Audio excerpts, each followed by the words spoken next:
4 livros, 4 homens, uma única vida. E a pergunta que deveria te incomodar imediatamente é esta: por que 4? Por que não apenas um relato definitivo, uma biografia limpa e cronológica dizendo o que aconteceu? Por que Deus permitiu que 4 versões diferentes da mesma história entrassem no seu livro? A resposta para essa pergunta é uma das coisas mais fascinantes que existem escondidas à plena vista na sua Bíblia. E é exatamente isso que vamos explorar neste vídeo. Porque, quando você entender por que há 4 evangelhos e o que cada um estava tentando comunicar, a sua leitura das Escrituras nunca mais vai ser a mesma. Essas não são 4 versões da mesma história, são 4 retratos da mesma pessoa, pintados de 4 ângulos diferentes, para 4 públicos distintos, respondendo a 4 perguntas completamente diferentes. E quando você os coloca lado a lado, quando enxerga o que cada um inclui e o que cada um deixa de fora e por quê, um retrato de Jesus emerge que é mais completo, mais profundo e mais impressionante do que qualquer relato isolado poderia oferecer. Se você ainda não se inscreveu no canal, faz isso agora e ativa o sininho. Deixa o teu like antes de continuar, porque isso ajuda este conteúdo a chegar em mais pessoas que buscam entender melhor as Escrituras. Para entender a lógica dos 4 evangelhos, você precisa primeiro entender que cada um deles foi escrito com uma pergunta diferente no centro. Mateus escreve para judeus e pergunta: Jesus é o rei prometido? Marcos escreve para não-judeus, muito provavelmente em Roma, e pergunta: o que Jesus fez? Lucas escreve para o mundo greco-romano e pergunta: quem é verdadeiramente esse homem? E João, escrevendo por último, recua da multidão e faz a pergunta que engole todas as outras: e se esse homem for Deus? Vamos percorrer cada um deles. Mateus abre o seu evangelho de uma forma que nenhum escritor grego ou romano jamais começaria um livro, com uma genealogia, uma longa lista de nomes. Mateus capítulo 1, versículo 1, livro da geração de Jesus Cristo, filho de Davi, filho de Abraão. Essa única frase te diz exatamente para quem Mateus está escrevendo. Ele escreve para judeus. E os 2 nomes com os quais abre são os 2 nomes que mais importavam para todo leitor judeu da época. Abraão, o pai da nação, o homem com quem Deus fez a aliança, e Davi, o maior rei que Israel já teve, aquele a quem Deus prometeu que teria um descendente no trono para sempre. Segundo Samuel capítulo 7, versículo 16, a tua casa e o teu reino serão estabelecidos para sempre diante de ti. O teu trono será firme para sempre. Mateus está dizendo desde a primeira linha: esse Jesus é aquele que vocês estavam esperando. Ele é a semente de Abraão. Ele é o herdeiro de Davi. O trono tem um ocupante. E então Mateus faz algo que nenhum outro evangelista faz com a mesma insistência. Ele conecta cada evento importante da vida de Jesus a uma profecia das Escrituras hebraicas. Vez após vez, você ouve a expressão, para que se cumprisse o que foi dito pelo Senhor por meio do profeta. Mateus usa alguma variação dessa frase mais de uma dúzia de vezes ao longo do seu evangelho. Nasceu em Belém? Miqueias, capítulo 5, versículo 2, havia previsto. A família fugiu para o Egito? Oseias, capítulo 11, versículo 1. O ministério começa na Galileia? Isaías, capítulo 9, versículos 1 e 2 já o anunciavam. Ele entra na cidade montado num jumento? Zacarias, capítulo 9, versículo 9. Mateus está construindo um processo judicial. Está de pé diante de um júri composto pelo seu próprio povo e apresentando evidência após evidência, profecia após profecia, dizendo: olha as provas. Isso não é coincidência, isso é cumprimento. E aqui está algo que torna o Evangelho de Mateus ainda mais extraordinário. Lembra quem escreveu isso?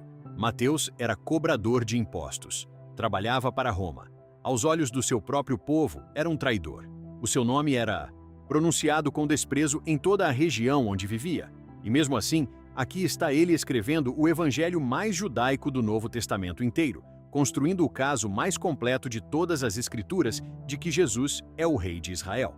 O homem que o seu próprio povo havia rejeitado agora, escreve para eles sobre o rei que rejeitaram. Há um evangelho dentro do evangelho aí. Mateus é também o único evangelista que registra o Sermão da Montanha completo, nos capítulos 5 a 7. O sermão mais famoso que já foi pregado. Bem-aventurados os pobres de espírito, porque deles é o reino dos céus. Bem-aventurados os que choram, porque eles serão consolados. Bem-aventurados os mansos, porque eles herdarão a terra. Mateus capítulo 5, versículos 3 a 5. Num mundo obcecado com poder, Jesus abre o seu manifesto abençoando os que não têm poder. Esse é o reino que Mateus está apresentando. E Mateus é o único evangelista que registra Jesus pronunciando a palavra igreja. Mateus, capítulo 16, versículo 18. E eu te digo que tu és Pedro, e sobre esta pedra edificarei a minha igreja, e as portas do Hades não prevalecerão contra ela. Mateus se preocupa com o que acontece depois que Jesus sobe ao céu. Está escrevendo para uma comunidade que precisa saber como se organizar, como adorar, como resolver conflitos, como levar a missão adiante. É por isso que Mateus termina onde termina, não apenas com a ressurreição, mas com uma comissão. Mateus capítulo 28, versículos 18 a 20. E Jesus, aproximando-se, falou-lhes dizendo: Toda a autoridade me foi dada no céu e na terra. Ide, portanto, fazei discípulos de todas as nações, batizando-os em nome do Pai e do Filho e do Espírito Santo, ensinando-os a guardar todas as coisas que vos tenho mandado. E eis que estou convosco todos os dias, até a consumação dos séculos. O rei envia o seu povo. O evangelho que começou com uma genealogia judaica termina com uma missão global. A promessa feita a Abraão, de que por meio da sua semente todas as nações seriam abençoadas, chega à sua expressão final. Se Mateus é o evangelho mais judaico, Marcos é o mais urgente, e a diferença te atinge imediatamente. Mateus abre com uma genealogia. Marcos abre com um homem gritando no deserto. Marcos capítulo 1, versículos 1 a 3. Princípio do evangelho de Jesus Cristo, Filho de Deus. Como está escrito nos profetas: Eis que envio o meu mensageiro diante da tua face, o qual preparará o teu caminho. Voz do que clama no deserto: Preparai o caminho do Senhor. Endireitai as suas veredas, sem história do nascimento, sem magos, sem estábulo. Marcos te lança direto na ação, como um filme que começa no meio de uma perseguição. A razão está no público. Marcos escreveu a partir de um ambiente predominantemente gentil, provavelmente em Roma, tendo como base o testemunho ocular do apóstolo Pedro.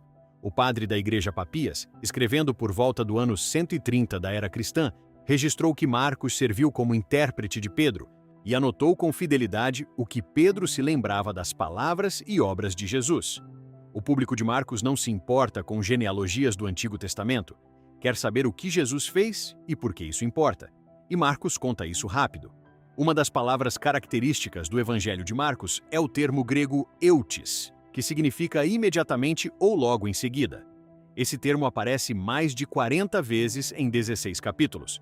Jesus é batizado e imediatamente o Espírito o leva ao deserto. Sai do deserto e imediatamente começa a pregar. Chama discípulos e imediatamente eles o seguem. O Jesus de Marcos não passeia, ele avança. Tudo é urgente porque a missão é urgente. E Marcos é o evangelho que com mais consistência mostra Jesus como servo. Marcos capítulo 10, versículo 45. Porque o Filho do Homem não veio para ser servido, mas para servir e para dar a sua vida em resgate de muitos. Esse único versículo é a declaração temática do livro inteiro. Um público romano entendia de poder. Construíram um império com isso, mas Marcos mostra a eles um tipo diferente de poder. Um rei que se ajoelha, um governante que lava pés, um conquistador que conquista morrendo. Marcos é também o mais honesto sobre as falhas dos discípulos. Pedro, a própria fonte de Marcos, sai mal neste evangelho. Repreende Jesus e é chamado de Satanás. Dorme no Getsêmani, nega Jesus 3 vezes. Marcos não suaviza nada disso, e esse é parte do ponto. Se Pedro, em pessoa, permitiu que os seus piores momentos fossem registrados e circulassem, isso te diz algo sobre o tipo de história que essa é. Não é propaganda.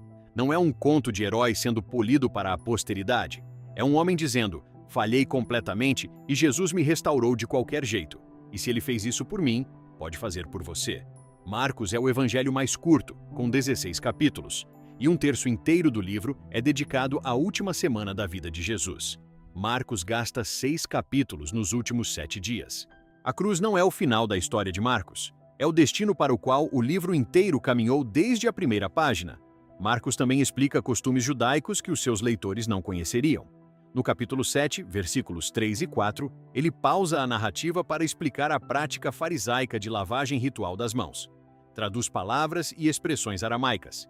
No capítulo 5, versículo 41, quando Jesus ressuscita uma menina morta, Marcos registra as palavras aramaicas que Jesus pronunciou, Talita cum, e então traduz para os seus leitores.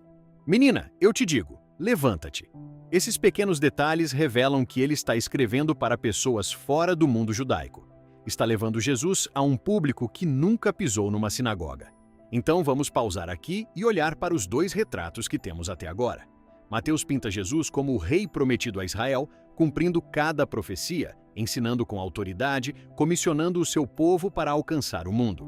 Marcos pinta Jesus como o servo em movimento para um público não judeu, poderoso na ação, implacável no propósito, caminhando direto para a cruz. Dois evangelhos, o mesmo Jesus, ângulos completamente diferentes. E ainda estamos na metade. Lucas é diferente de Mateus e de Marcos. E você sente essa diferença já nas primeiras 4 linhas. Lucas capítulo 1, versículos 1 a 4.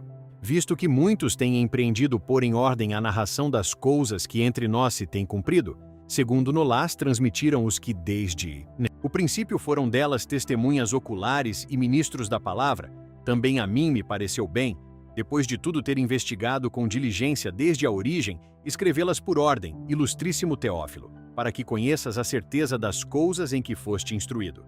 Isso é um historiador falando. Lucas te diz logo de início que investigou, entrevistou testemunhas oculares, cruzou fontes, e está escrevendo para uma pessoa específica, cujo título ilustríssimo sugere que era um oficial, romano de alguma posição. Lucas não está escrevendo de dentro do mundo judaico como Mateus, não está escrevendo a partir do testemunho de um pescador como Marcos. Ele é médico, grego, não judeu, companheiro do apóstolo Paulo, e o único autor não judeu de todo o Novo Testamento, e o seu retrato de Jesus reflete isso. O Jesus de Lucas é para todos. Lucas é o único evangelho que conta na história dos pastores no nascimento de Jesus, não dos magos do Oriente, pastores, o extrato mais baixo da escala social. Lucas capítulo 2, versículos 10 e 11. O anjo disse-lhes: Não temais, porque eis aqui vos trago novas de grande alegria, que será para todo o povo, pois na cidade de Davi vos nasceu hoje o Salvador, que é Cristo, o Senhor. Boas notícias para todo o povo, não para alguns, para todos. Lucas é o único evangelho que conta a parábola do bom samaritano, no capítulo 10, onde o herói da história vem do grupo étnico mais desprezado na sociedade judaica da época. Você não vai encontrar a parábola do filho pródigo em lugar nenhum, exceto Lucas capítulo 15, a história de um pai que corre para abraçar o filho perdido, antes mesmo que o filho termine de pedir desculpas. E é Lucas quem nos dá a história do cobrador de impostos que subiu numa árvore só para ver Jesus passar. E Jesus parou, olhou para cima e se convidou para jantar na sua casa. Lucas capítulo 15, versículos 20 a 22. E, levantando-se, foi ter com seu pai. E, quando ainda estava longe, seu pai o avistou e, movido de íntima compaixão, correu e lançou-se sobre o seu pescoço e o beijou. E o filho lhe disse: Pai, pequei contra o céu e perante ti, e já não sou digno de ser chamado teu filho. Mas o pai disse aos seus servos: Trazei depressa a melhor roupa e vestilha, e ponde-lhe um anel na mão e sandálias nos pés. No contexto do mundo antigo, um homem de dignidade não corria. Correr era considerado indigno de um ancião. Mas esse pai levanta as vestes e corre pelo caminho em direção ao filho. Essa imagem não é apenas uma parábola, é um retrato de Deus. E só Lucas nos dá isso. Lucas presta mais atenção às mulheres do que qualquer outro evangelho. Registra o Cântico de Maria, conhecido como Magnificat, no capítulo 1. Nomeia mulheres que apoiavam o ministério de Jesus financeiramente. Conta na história da mulher pecadora que lava os pés de Jesus com as próprias lágrimas no capítulo 7. Conta na história de Marta e Maria no capítulo 10. Numa cultura que tratava as mulheres como invisíveis, Lucas as torna visíveis. Lucas também se importa com os pobres. Registra as bem-aventuranças de forma diferente de Mateus, onde Mateus escreve: Bem-aventurados os pobres de espírito. A versão de Lucas é mais direta. Lucas capítulo 6, versículo 20. Bem-aventurados os pobres, porque vosso é o reino de Deus. E Lucas acrescenta os avisos que Mateus deixa de fora. Lucas capítulo 6, versículo 24. Mas ai de vós, os ricos, porque já tendes a vossa consolação. E Lucas é o único evangelista que continua a história além da ressurreição. Ele escreveu uma continuação, o livro de Atos. Lucas e Atos são 2 volumes da mesma obra, dirigidos ao mesmo destinatário. Lucas mostra quem Jesus é. Atos mostra o que o seu Espírito faz por meio de pessoas comuns depois que ele sobe ao céu. Nenhum outro evangelista faz isso. Lucas está pensando no arco longo da história, não apenas na vida de um homem, mas no nascimento de um movimento que chegará aos confins da terra. Lucas capítulo 24, versículos 46 a 48. E disse-lhes que assim estava escrito, e que convinha que o Cristo padecesse e ressuscitasse dos mortos ao 3º dia, e que em seu nome se pregasse o arrependimento e a remissão dos pecados entre todas as nações, começando por Jerusalém. E vós sois testemunhas destas coisas, para todas as nações, começando em Jerusalém. Lucas acompanha o movimento desde um nascimento simples até os tribunais do centro do poder romano. O seu evangelho fala de um Deus que não pode ser contido por uma nação, uma língua ou uma classe social. E então chegamos a João. E João não é como os outros. Mateus, Marcos e Lucas são chamados de evangelhos sinóticos, de uma palavra grega que significa ver junto, porque compartilham uma estrutura similar e muitas das mesmas histórias. João está à parte. Mais de 90% do material no Evangelho de João não existe em nenhum outro lugar. Ele ignora o nascimento, ignora a tentação no deserto, ignora o sermão da montanha, não registra nenhuma expulsão de demônios, não inclui parábolas. Em vez disso, João abre o seu Evangelho com algumas das palavras mais extraordinárias já escritas. João capítulo 1, versículos 1 a 5. No princípio era o Verbo, e o Verbo estava com Deus, e o Verbo era Deus. Ele estava no princípio com Deus. Todas as coisas foram feitas por ele, e sem ele, nada do que foi feito se fez. Nele estava a vida, e a vida era a luz dos homens. E a luz resplandece nas trevas, e as trevas não a compreenderam.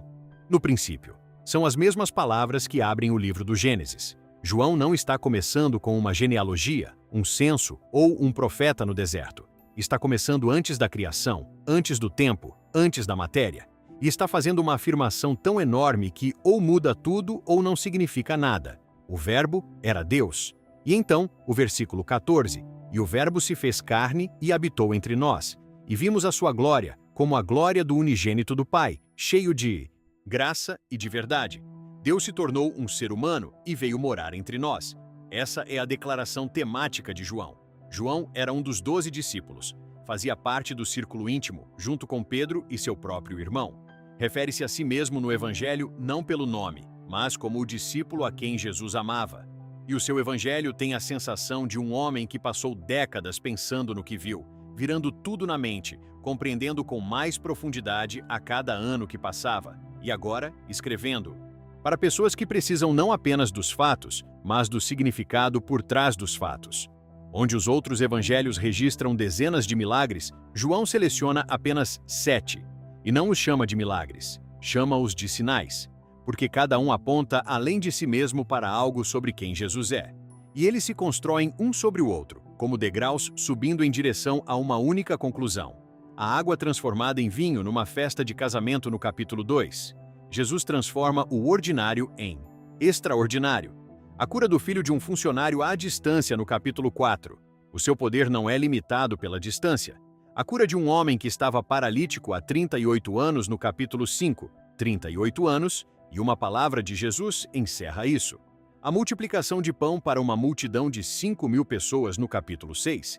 Ele é o pão que nunca acaba. Caminhar sobre as águas durante uma tempestade, também no capítulo 6. As ondas que aterrorizam os discípulos são calçada debaixo dos seus pés. Dar vista a um homem que nasceu cego no capítulo 9. Não um homem que perdeu a visão, mas um que nunca a teve. Jesus dá a ele algo que nunca experimentou. E então, o 7º sinal. O que muda tudo. A ressurreição de um homem que havia morrido. João capítulo 11, versículos 25 e 26. Disse-lhe Jesus: Eu sou a ressurreição e a vida. Quem crê em mim, ainda que esteja morto, viverá. E todo aquele que vive e crê em mim, nunca morrerá. Crês tu isto? 7 sinais. E cada um escala, de vinho à cura, a alimentação a caminhar sobre a água, a visão à vida em si. João está construindo em direção a uma única conclusão. Esse homem é Deus em carne humana, e confiar nele é a diferença entre a morte e a vida. João é também o evangelho que registra as longas conversas íntimas que Jesus teve com indivíduos. A sua conversa noturna com um líder religioso respeitado no capítulo 3, onde Jesus diz que é preciso nascer de novo. A conversa junto a um poço com uma mulher que havia se casado 5 vezes e vivia com um homem que não era seu marido no capítulo 4. Um rabino judeu falando a sós com essa mulher num lugar público. Cada parte daquela cena quebrava as regras sociais da época. E Jesus tomou a iniciativa. João capítulo 4, versículos 13 e 14. Respondeu Jesus e disse-lhe: Qualquer que beber desta água tornará a ter sede, mas qualquer que beber da água que eu lhe der, nunca terá sede, porque a água que eu lhe der se fará nele uma fonte de água que salte para a vida eterna. E João nos dá o discurso do aposento alto, nos capítulos 13 a 17, o ensino mais longo registrado de Jesus em qualquer evangelho. Na noite antes de morrer, Jesus lava os pés dos discípulos, promete-lhes o Espírito Santo, diz-lhes que é a videira, e eles são os ramos. Ora pela unidade deles e pronuncia algumas das palavras mais ternuras de toda a Escritura. João capítulo 14, versículos 1 a 3. Não se turbe o vosso coração. Credes em Deus, crede também em mim. Na casa de meu Pai há muitas moradas. Se assim não fosse, eu vô-lo teria dito. Vou preparar-vos lugar. E quando eu for e vos preparar lugar, virei outra vez, e vos levarei para mim mesmo, para que onde eu estiver, estejais vós também. Ele está prestes a ser preso, espancado e crucificado. E a sua preocupação é que os seus amigos não tenham medo. João também nos dá a declaração de propósito mais clara de qualquer evangelho. João capítulo 20, versículos 30 e 31. Em verdade, Jesus fez ainda muitos outros sinais na presença de seus discípulos, os quais não estão escritos neste livro.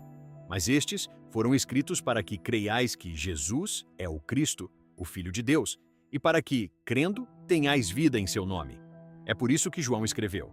Não para registrar história, embora seja histórico. Não para vencer um argumento, embora seja persuasivo. Ele escreveu para que você acredite, e acreditando tenha vida.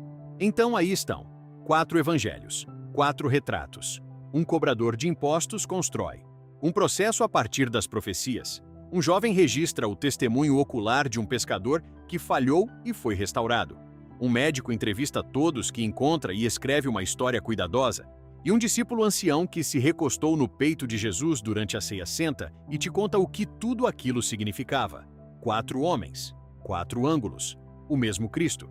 E a coisa mais notável sobre os 4 é que eles não competem entre si, se completam. Retire qualquer um deles e o retrato fica incompleto.